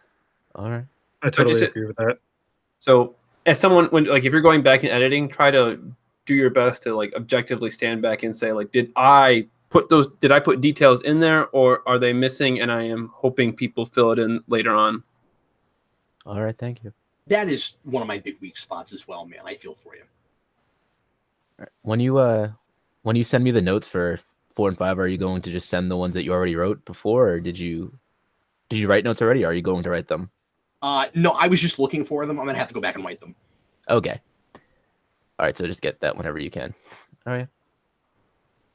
I would be shocked to find out that this wasn't, even just from what Captain Logan read, I would be shocked to find out that this wasn't based on real people. Just to hammer that home. All writing is autobiographical to some degree. To some degree, yeah. Fair enough, yeah. Okay, remind me, how many folks got through Michael's chapter? I didn't get through all of it. I read a very little of it. I had a lot of housework to do today. I got through some of it, and it was a few days ago, so like I was hoping other people would talk about it and it would jog my memory, but I guess that's not happening. You said that was the one you read. Yeah, I read like I think most of it, but like that was a few days ago, And like, Yeah, but Justin, did you say that was the one you read, or you didn't get through that one either? No, I got Nathan's. You got Nathan's. Okay, all right. Well, that was short. Let me see. I may have read it before. Michael, as late as it's getting, how much would it hurt your feelings if we waited on yours? Because I have not read it yet. I would actually prefer it because I submitted this one, and it's the only chapter I didn't really edit as much as I would have liked, and so I would like. So you'd rather we don't talk about it anyway? Yeah, I'm fine because that'll give me another month to like fix it up and make it better. So that would be fine with me. Okay. All right. I'm glad that's working out because, like I said, I feel really bad about it. Yeah, I'm really sorry about that. I have one thing I remembered. If you want to, yes. The one problem, since you're editing it, the one problem that I was kind of distracted by was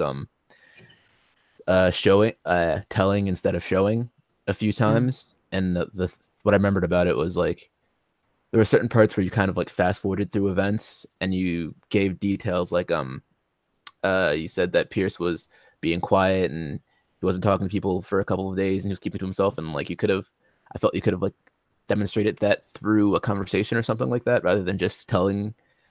And then like, you know, you go through parts where he's like, oh, he wrote a letter to so and so. I feel like we could have maybe like gone through the process of him writing that letter, but I don't know if that would have dragged the story out. Just I felt like it was kind of being fast forwarded. But aside from that, I thought I didn't have much problems with it. I thought the story and its pacing was good. Okay. But yeah, so that if you want to go edit it, that's my one thing I have. Yeah, there are things I want to tweak about it. It's been Frankensteined a little bit, so I need to smooth it out. I feel you. Does anybody else have a thing? Okay. Not that I can remember, I'm afraid. Dimitri, when you get a chance, I need an email address from you. Sure. I'll send you a message after this conversation. Yeah, just put it in the group chat if you can. Oh, I'll do that now. Because I had those guys put it in, but I had to leave for a minute and I forgot about it. So yeah, just whenever you get a chance. Here in a couple minutes. Okay. So Michael, we will get to you next time. Dimitri, I will get you notes for those other chapters as soon as I possibly can, and then we'll try to. I don't know how exactly we'll handle it. Go ahead and get us new stuff, and it will be weird to talk about things with other stuff in between, but we need to plow forward, I think. However you guys want to do it. Yeah. What is your preference? I mean, it's your book. I mean, I'd have preferred it one in order, but like I guess you could just like, as long as I get your notes from it, and if anyone else wants to contribute any type of like cliff notes on 4 and 5, I guess we can just move on from them and keep going forward. And just I'm sorry it's worked out that way. This is on me. I should have instructed you guys to make sure and resend the stuff that you had sent before that we hadn't gotten to yet, because they get buried, and I just and because you sent new stuff, I got lost. So that's on me. I should have given you guys better instructions on that. And I started with chapter 4 and then like went back anyway, so I feel like the chronology of this whole thing is just already like yeah, I know. It's hilarious. Just when we got it on track, it fell off again. Yeah, we've really been jumping all over the place. But anyway, once again, Michael, please don't feel shafted. We all like you, okay? We really do. No worries. Okay, so I have got to get going in a few minutes. Is there anything else anybody would is just bursting to talk about as far as writing things go? Not that I can think of. A lot of good discussion tonight. Thanks, guys. Yeah. Thank you. As always. So do you guys all think that you might attempt the contest in April?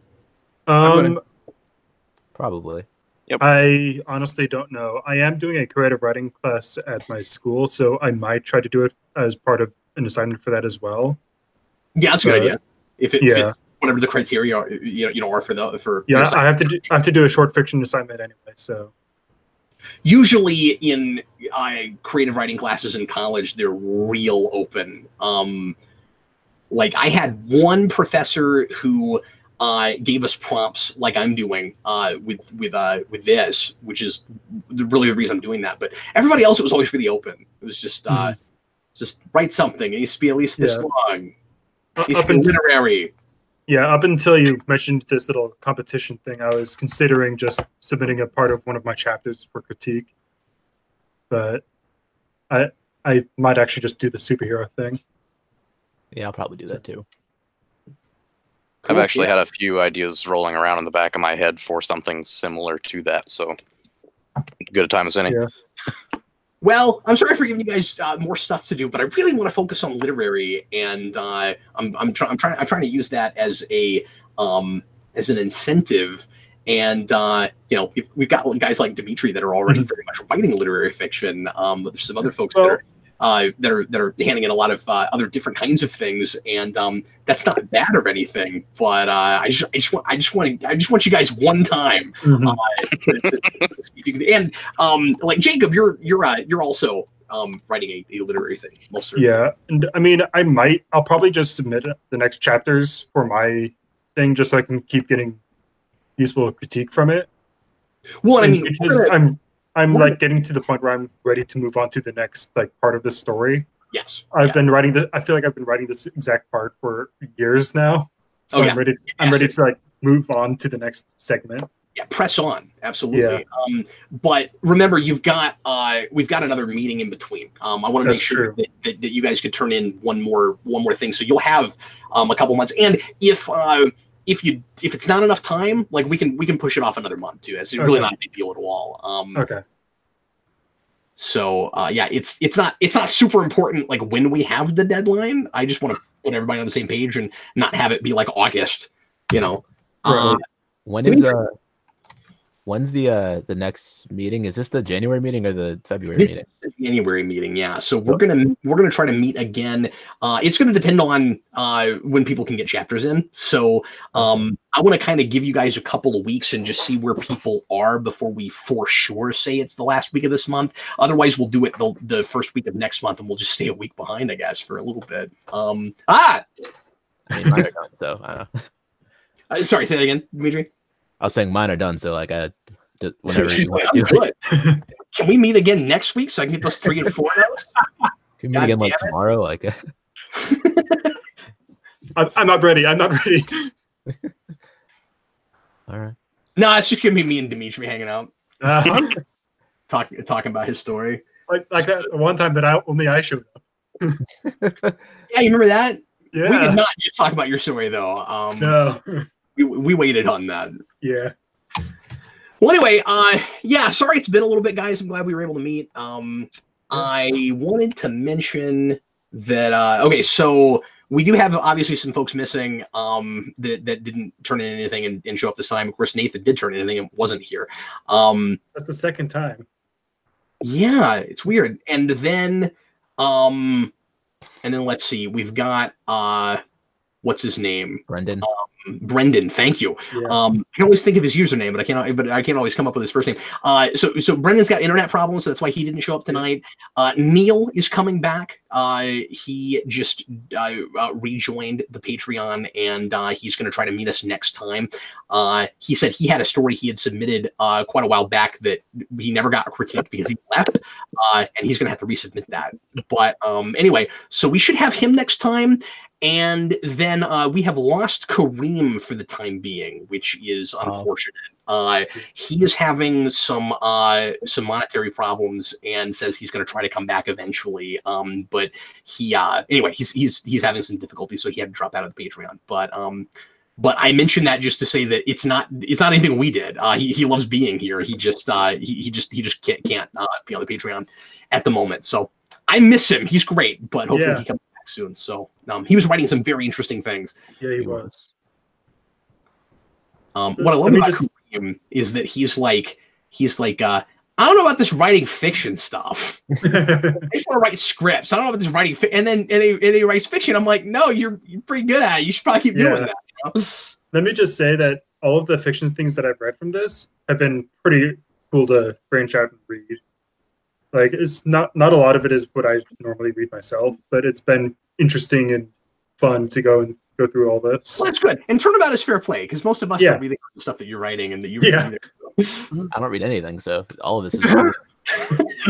This is all that he's reading. Dimitri drives me crazy. He Well, does. we're- He turns out those chapters, and then he's like, reading. I don't know. I read a year ago when I wrote the chapters, so now I probably suck. Who knows? Oh, okay. Maybe it wouldn't come out the same way. I read it. It pissed me off. I'm done with that whole reading thing. Who reads anymore? The whole medium of books is just done with. He's like, I'm just here because I have this stuff already. Anyway. I'm sorry. Were you going to say something? Oh, no, you're good. Well, guys, thanks so much for being here. I'm please excuse my disorganization. I'm really sorry about that. I will be much better prepared next time. And I'm sorry. I've had a lot of stuff going on, and I'm just glad that I'm able to fit this in. I gotta tell you just how much, once again, it has meant to me to be able to do this group and come back to writing workshopping. It's where I live. I haven't been able to do it for years. I have missed it so much, and you guys are exactly the kind of group I was hoping for. We're like you come in and you're open minded and you take criticism well, and we're all respectful and we all want to help each other, and everybody has made giant strides. It's I don't know, it makes me feel good. So happy to be here. Yeah, I'm happy to be here. I normally wouldn't do anything like this. I'm very introverted, so it's cool to branch out like this. Yeah, and I It was feel like nice we've had to a have nice a dynamic group, in the group. I'm sorry, what were you saying, Jasmine? I just said it's nice to have an excuse to write anything, even if Yeah. it's crazy, something that nobody can quantify. Hey, it's Yeah. nice to have an excuse to read stuff like that out loud. It's nice to get criticisms other than you need to work on your grammar and your spelling. Yeah. Some people are afraid to say anything about content, or are just not real trained in critical thinking, Yeah, and I'm just just don't immediately come to them. yeah, You want to hand your story to a person that walks out of a movie and goes, "Let's go to Dairy Queen," and doesn't actually want to talk about it. yeah, yeah. Like every time I give somebody a part of my thing to read, I'm like, I'm not interested in grammar or spelling right now. At this point, I'm more interested in content because Yes. because Yeah. Sure. comparatively, that stuff is easy to fix. Well, and what drives me crazy is I've handed stories to people and been like, "So what do you think?" And they go, "Oh, it's a good story." I'm Yeah. like, okay. What do you mean good? Like, did that work? Did that not work? Like, I want to know details, man. Details. Yeah, and that's Yeah. why a group like this can be really beneficial because, as you guys have probably heard me say this, but if I think I said this in one of the lectures I wrote, when you hand stuff to people who know you, they like to pull punches, and Yeah. they don't want to hurt your feelings. And obviously, there's some of that in a group like this too. I mean, like, I don't want to hurt anybody's feelings, but I also, if I hold back, I'm doing you a disservice. Yeah.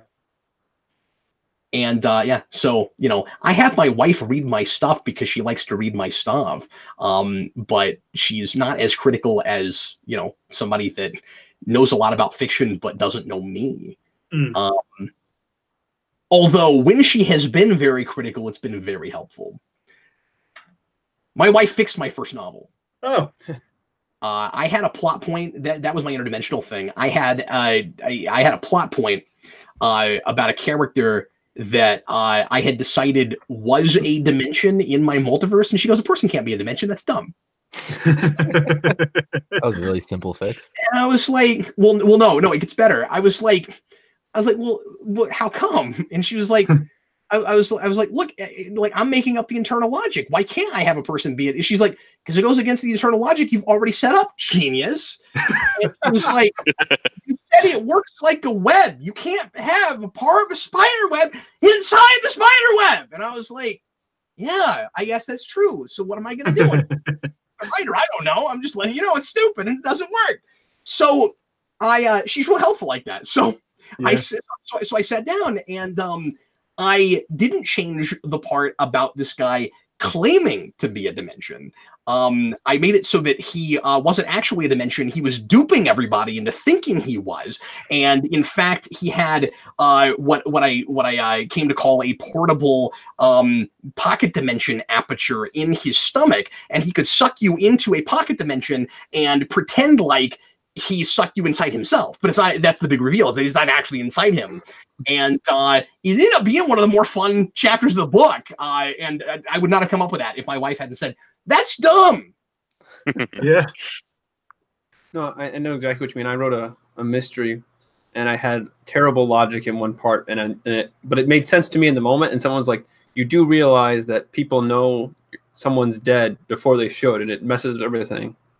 And I was like, "Oh God, the whole story's shot," and I had to fix that, but I didn't see it. What when someone's dead? What was it? So I had someone die in a hotel, and they called the police, and they're like, "Someone's dead," and they end up finding that it was a mistaken identity.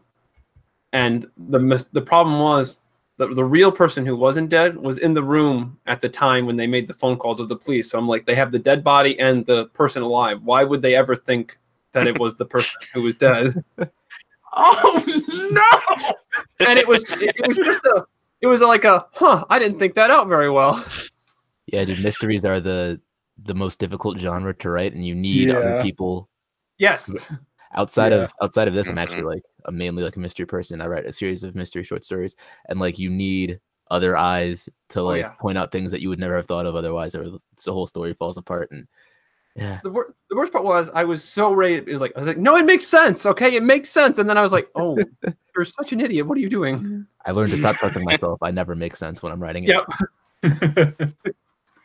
Yeah, sometimes writing logic is like dream logic, right? And if you think about it, you're sometimes in the same state of mind to a degree. You know, like I've always described when my writing is going well as an out-of-body experience, and you'll hear a lot of writers say that. And when you're dreaming and it makes sense, sometimes you'll wake up and you'll be like, wait a minute, none of that. That can happen when you're writing as well, you know, where like you go into a trance basically, and you take yourself through, you know, your own haunted house or amusement park, or you know whatever kind of thing you're writing, and it might have been really fun for you. And that's when self-indulgent things happen. Justin knows all about that. Okay, that's when you get the blue. Sometimes nice. The keys are just typing in front of me. I mean, I'll say this. I've had times when I've been doing something like work or what have you, and I'll just suddenly just kind of zone out. And when I come back, I'm like, why don't I just involve that into my writing? Justin sits down at his computer. And he's the kind of guy that comes up with the title before he comes up with the rest of the thing, right? You do most of the time. I'm just making you up right now. He writes his title. I didn't with this time. He writes his title first, and he writes "The Balloon Man's Stream of Consciousness." Unbelievably, the way that started. Criticize it because I labeled it as what it is. The way that actually started was I was like, okay, I'm just gonna try to write just a nice little story about two bottle caps that didn't want to be on the wrong bottle. Somebody swapped them, and they were really upset about it. But as I started typing it out, I'm like, nope, this cannot happen today, not after this day at work. And then And then that just became one cog in a larger machine. You got 1/3 of that right. You said it was going to be a nice little story. It was little. At least a third of it.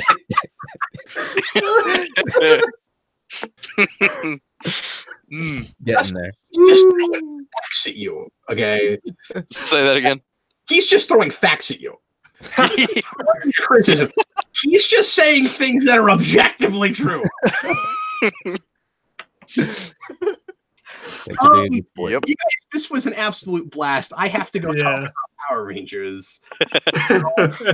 Which somehow makes more sense than the Balloon Man. But only by like that much. Anyway, you guys can't And let's plan for the last week of this month, but let's also play it by year and see if we have enough material to handle. But if you don't manage to get a story in and we have enough to handle, try to come in and critique everybody's stories too. Okay. So, because we will at least have Michael and Dimitri, because they've got stuff they don't have to do anything with. I'm sure. Well, I don't know about Jacob. He might have something by then. I've been working on the next chapter, but I don't know if it'll be done by next time. Okay. And then Jacob will get up that morning and write something. And no, or not Jacob. Justin will wake up that morning. And no, I'm sorry. No, there's I'm the story. totally kidding. I'm sorry. Justin writes a story about Jacob writing a story about Justin.